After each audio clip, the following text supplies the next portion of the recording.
কিছু মানুষ দেখছে কিচ্ছু চায় না, তারা খাবার খাবেন না, পানি খাবেন না, কি খাবেন? নির্বাচন। আরে নির্বাচন তো খাওয়া যায় না, না খাবো।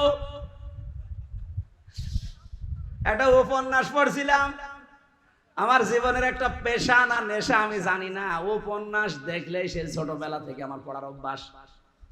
পড়তে পড়তে দেখলাম বাসার রাতে স্ত্রী বসে আছে,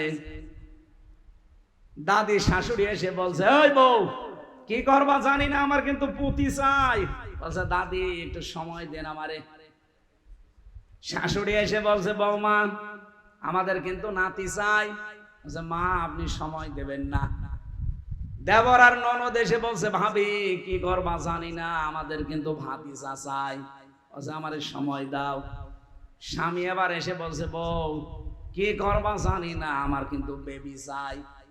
বউ ঘোমটা ফেলে দিয়ে বলছে, তোমার কি সব পাগলের বংশ?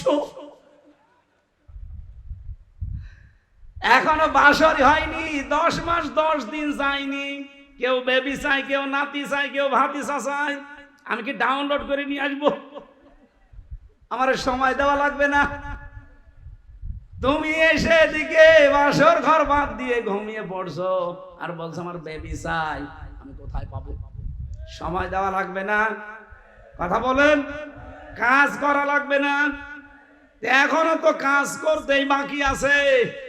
সেই আগস্টের 5 তারিখের পর থেকে আমাদের একই কথা যে আমরা সংস্কারের পরে নির্বাচন চাই। আপনি সংস্কার কালকেই করে দেন, পরশুদিন নির্বাচন দেন, কেউ বাধা দেবে না এই দেশে। কিন্তু জিনিস সব একই জায়গায় রেখে শুধু চেয়ার পাল্টিয়ে পাল্টিয়ে আবার দেবেন, কিচ্ছু হবে না।